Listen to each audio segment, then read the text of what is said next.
ನಮಸ್ತೆ ಎಲ್ರಿಗೂ. ನಾನಿವತ್ತು ಬಂದಿದ್ದೀನಿ ಶಾಜೀರಾ ಚಿಕನ್ ಜೊತೆ. ಬನ್ನಿ ಹೇಗೆ ಮಾಡೋದು ಅಂತ ನೋಡ್ಕೊಳ್ಳೋಣ. ಫಸ್ಟಿಗೆ ಮಿಕ್ಸಿ ಜಾರ್ಗೆ ಒಂದು ಹಿಡಿಯಷ್ಟು ಪುದೀನ ಸೊಪ್ಪು, ಹಾಗೆ ಕೊತ್ತಂಬರಿ ಸೊಪ್ಪು, ಒಂದು 8ರಿಂದ 12 ಬೆಳ್ಳುಳ್ಳಿ, ಹಾಗೆ 2 ಇಂಚಷ್ಟು ಶುಂಠಿ ಮತ್ತು ಸ್ವಲ್ಪ ಪೆಪ್ಪರ್ನ ಹಾಕ್ಕೊಂಡು ನಾನು ತರಿಯಾಗಿ ರುಬ್ಕೊಂಡಿದ್ದೀನಿ. ನೆಕ್ಸ್ಟ್ ಅದಕ್ಕೆ 2 ಇಂಚಷ್ಟು ಚಕ್ಕೆ, ಹಾಗೆ 8ರಿಂದ 10 ಲವಂಗ ಮತ್ತು ಮೇನ್ ಇಂಗ್ರೀಡಿಯೆಂಟ್ ಅಂದರೆ ಶಾಜೀರಾ, ಮತ್ತು ಇದನ್ನು ನೀರು ಹಾಕಿ ನಾನು ಚೆನ್ನಾಗಿ ಒಂದೊಳ್ಳೆ ನುಣ್ಣಗೆ ಪೇಸ್ಟ್ ಮಾಡಿ ಇಟ್ಕೊಂಡಿದ್ದೀನಿ. ನೆಕ್ಸ್ಟ್ ಏನು ಮಾಡಬೇಕಂದ್ರೆ ಬಾಣಲಿಗೆ 2ರಿಂದ 3 ಸ್ಪೂನಷ್ಟು ಎಣ್ಣೆ ಹಾಕಿಬಿಟ್ಟು ಒಂದು ಮೀಡಿಯಮ್ ಸೈಜಿಂದ 2 ಈರುಳ್ಳಿನ ಹಾಕಿ ಚೆನ್ನಾಗಿ ಫ್ರೈ ಮಾಡ್ಕೊಳ್ಳಿ, ಲೈಟ್ ಗೋಲ್ಡನ್ ಬ್ರೌನ್ ಬರಲಿ.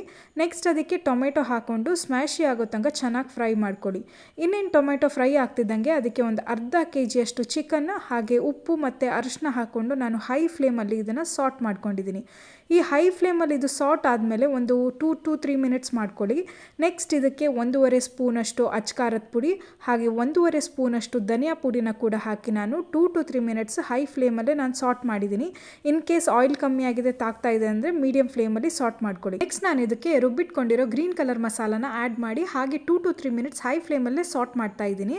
ಇದು ಸ್ವಲ್ಪ ಆಯಿಲ್ ಬಿಡುತ್ತೆ, ಆವಾಗ ನೀವೇನು ಮಾಡಬೇಕಂದ್ರೆ ಸ್ವಲ್ಪ ಬೇಕಾದಷ್ಟು ನೀರನ್ನು ಹಾಕ್ಕೊಂಡು, ಅಂದರೆ ನೀವು ರೈಸ್ ಜೊತೆಗೋ ಇಲ್ಲ ಚಪಾತಿ ಜೊತೆಗೋ ತಿನ್ನೋದಿದ್ರೆ ಸ್ವಲ್ಪ ತೆಳ್ಳಗೆ ಇಟ್ಕೊಂಡು ಅದನ್ನು ಮುಚ್ಚಿಬಿಟ್ಟು ಒಂದು 15 to 20 ಮಿನಿಟ್ಸ್ ಬೇಯಿಸಿದ್ರೆ ಮುಗೀತು. ನೋಡಿ ಎಷ್ಟು ಚೆನ್ನಾಗಿ ಆಯಿಲ್ ಸಪ್ರೇಟ್ ಆಗಿದೆ. ಇದನ್ನು ನೀವು ರೈಸ್ ಜೊತೆಗೋ ಇಲ್ಲ ಚಪಾತಿ ಜೊತೆಗೋ ತಿಂದರೆ ಸಖತ್ತಾಗಿರುತ್ತೆ. ನಾನಿದನ್ನು ಚಪಾತಿ ಜೊತೆಗೂ ತಿಂದೆ ಹಾಗೂ ರೈಸ್ ಜೊತೆಗೂ ತಿಂದೆ, ಬಟ್ ನನಗೆ ಚಪಾತಿ ಜೊತೆ ಅಂತೂ ಸಖತ್ತಾಗಂತ ಅನ್ನಿಸ್ತು. ನೀವು ಮನೇಲಿ ಮಾಡಿ ನೋಡಿ ಹೇಗಾಗಿತ್ತು ಅಂತ.